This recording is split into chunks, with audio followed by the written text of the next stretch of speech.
శ్రావ్య ఇంకా రాలేదేంటి? శ్రావ్య! హా అత్తయ్య, తొందరగా రామ్మా, పూజకి లేట్ అవుతోంది. ఇదిగో వస్తున్నాను అత్తయ్య.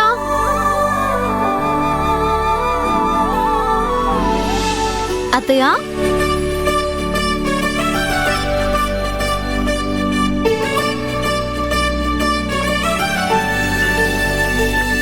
అత్తయ్య నేను రెడీ. బయలుదేరదామా? వెళ్దాం అత్తయ్య. రాజీవ్ రెడీ అయ్యాడా మరి? త్వరగా రెడీ అవ్వమని ఇందాకే చెప్పొచ్చాను. ఈ పాటికి రెడీ అయిపోయి ఉంటాడు. రాజీవ్! రాజీవ్! అమ్మగారు, రాజీవ్ బాబు గారు ఇంట్లో లేరమ్మా. ఇందాకే కారేసుకొని బయటికి వెళ్ళిపోయారు.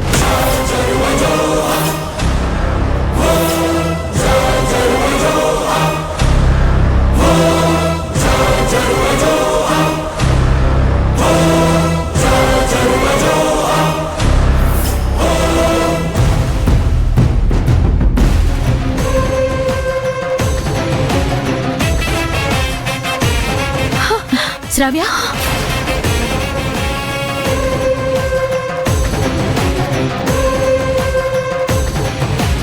ఏముందత్తయ్య, అంతా అయిపోయింది. మీరు నాకు ఎంత సపోర్ట్గా ఉంటే ఏం లాభం? మా పెళ్లి చేస్తానని నీలంబరి ఆంటీ మాకు తోడుగా ఉండి ఏం లాభం? ముందు నన్ను పెళ్లి చేసుకోవాలని రాజీవ్కి ఇంట్రెస్ట్ ఉండాలి కదా. చివరి క్షణంలో ఇలాంటిదేదో జరుగుతుందని నా 6th సెన్స్ చెప్తూనే ఉంది.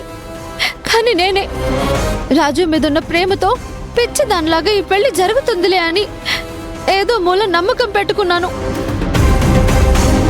రాజీవ్తో నా పెళ్లి జరగదత్తయ్య, ఇది ఫిక్స్. శుభమా అని పెళ్లికి బయలుదేరుతూ ఉంటే ఏంటి అశుభం మాటలు? అధైర్యపడకు, ఈ పెళ్లి జరుగుతుంది. ఎలా అత్తయ్య, ఎలా జరుగుతుంది? రాజీవ్కి ఆ జ్యోతి మీద ప్రేమ తగ్గడం లేదు. గడువు టైం దగ్గర పడుతున్నా జ్యోతి రాలేదని దానికోసమే రాజీవ్ వెళ్ళుంటాడు. ఇక నా పెళ్లి ఎలా జరుగుతుందత్తయ్యా? రాజీవ్కి నేనంటే ప్రాణం, గౌరవం. మీరంటే ఉన్న ప్రాణం, గౌరవం జ్యోతి మీద ఉన్న ప్రేమ ముందు ప్రస్తుతం ఉన్న పరిస్థితుల్లో రాజీవ్ పక్కన పెట్టేశాడత్తయ్యా. ఆవేశపడకు శ్రావ్య, పూర్తిగా నేను చెప్పేది విను. ఏం చెప్తారత్తయ్యా? రాజీవ్ తల్లిని చంపుకునేంత మూర్ఖుడు, కసాయివాడు కాదు.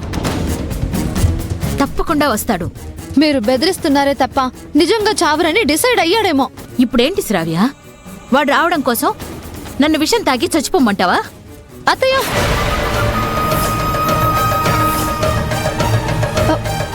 నా ఉద్దేశం అది కాదత్తయ్య. ఆ మొండి ధైర్యంతో వెళ్తే రాడు అంటున్నాను. నా గురించి రాజీవ్కి బాగా తెలుసు. నేను ఏదైనా అంటే చేస్తాను అని వాడికి బాగా తెలుసు. అందుకే అంత నిర్లక్ష్యంగా వాడు వ్యవహరించడు. ఏమో అత్తయ్య, నాకైతే నమ్మకం లేదు. నన్ను పెళ్లి చేసుకోవాల్సి వస్తుందనే రాజీవ్ వెళ్ళిపోయాడు. ఇక రాడు. ఇంకెప్పటికీ ఆ జ్యోతితోనే కలిసి ఉంటాడు. నువ్వున్న పరిస్థితి, నీకున్న భయం వల్ల నీకలా అనిపిస్తోంది గాని ఈ రోజు నుంచి రాజీవ్ నీ భర్త.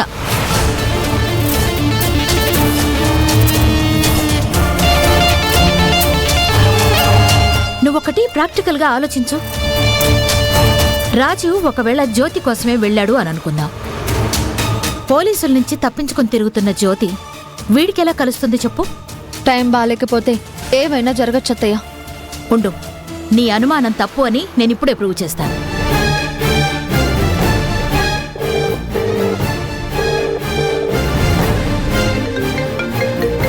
అమ్మా ఫామ్ హౌస్కి వెళ్ళడానికి రెడీ అయి ఉంటుంది. ఇంట్లో కనపడకపోయేసరికి ఫోన్ చేస్తున్నట్టుంది. ఫోన్ లిఫ్ట్ చేస్తే ఒక్కటే గోల, లిఫ్ట్ చేయకపోతే ఊరుకోదు.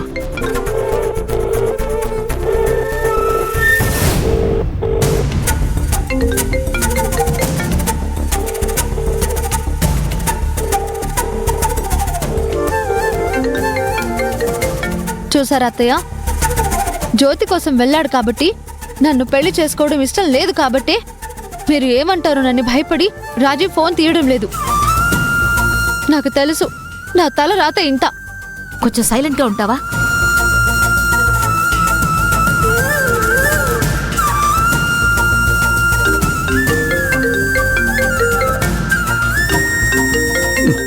చేయకపోతే అమ్మ వెంటనే చేస్తూ ఉంటుంది. కానీ ఏం చెప్పి కవర్ చేయాలి? హ. హ. అమ్మా,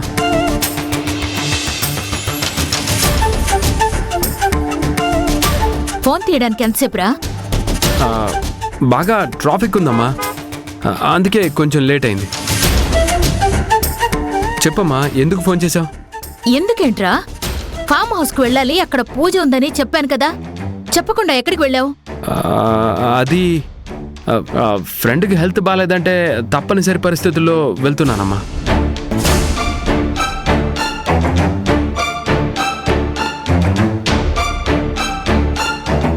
సరే అయితే మేము ఫామ్ హౌస్కి బయలుదేరుతున్నాం. నువ్వు మీ ఫ్రెండ్ని చూసిన వెంటనే లేట్ చేయకుండా ఫామ్ హౌస్కి వచ్చి. అలాగే అమ్మా, నేను వస్తా. లేదంటే ఏం జరుగుతుందో నీకు తెలుసు కదా. తెలుసమ్మా. ఎందుకమ్మా పదే ఈ విషయాన్ని గుర్తు చేస్తుంటావు? నేను వస్తాను, మీరు వెళ్ళండి. నీ దారి, నీ ఆలోచన కేవలం ఫామ్ హౌస్కి రావడానికి మాత్రమే అయ్యుండాలి. అర్థమైందా? అలాగే అమ్మా.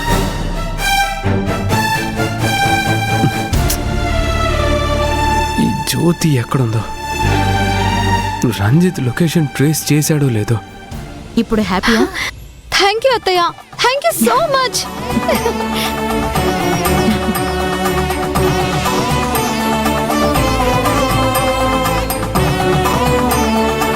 ఇప్పుడు నీ భయం, అనుమానం రెండు పోయాయా? ఇప్పుడు రాజీవ్ మీద నాకే డౌట్ లేదు అత్తయ్య. పదండి, మన ఇద్దరం ఫామ్ హౌస్కి వెళ్ళిపోదాం. రాజీవ్ తర్వాత జాయిన్ అవుతాడులే.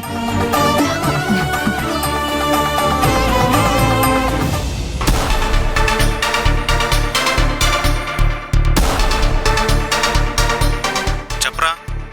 రే, నేను చెప్పిన పని ఏం చేసావు? లొకేషన్ ట్రేస్ చేసావా లేదా? అదే పనిలో ఉన్నాను రా, చెప్తాను. ఫాస్ట్గా రా, ఫైండ్ అవుట్ చేయరా. సరే.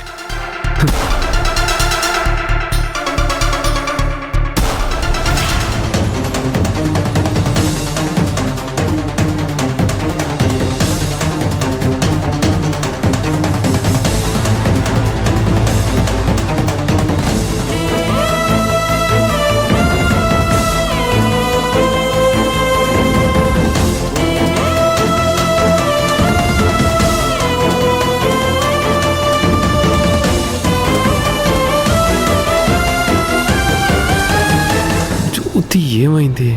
ఎక్కడుందో ఏంటో?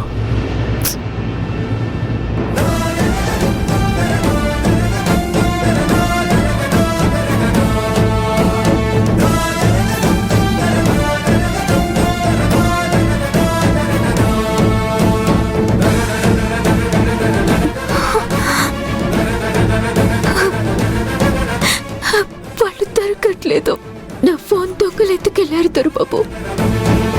నా కోసం మీరు టెన్షన్ పడుతూ నా కోసం వెయిట్ చేస్తున్నారని నాకు తెలుసు. నేను ఎలాగైనా ఫోన్ సంపాదించి నిజాన్ని నిరూపిస్తాను, నేనే గెలుస్తాను. కానీ నువ్వు మాత్రం శ్రావ్య మెడలో 3 ముళ్ళు వేయొద్దు.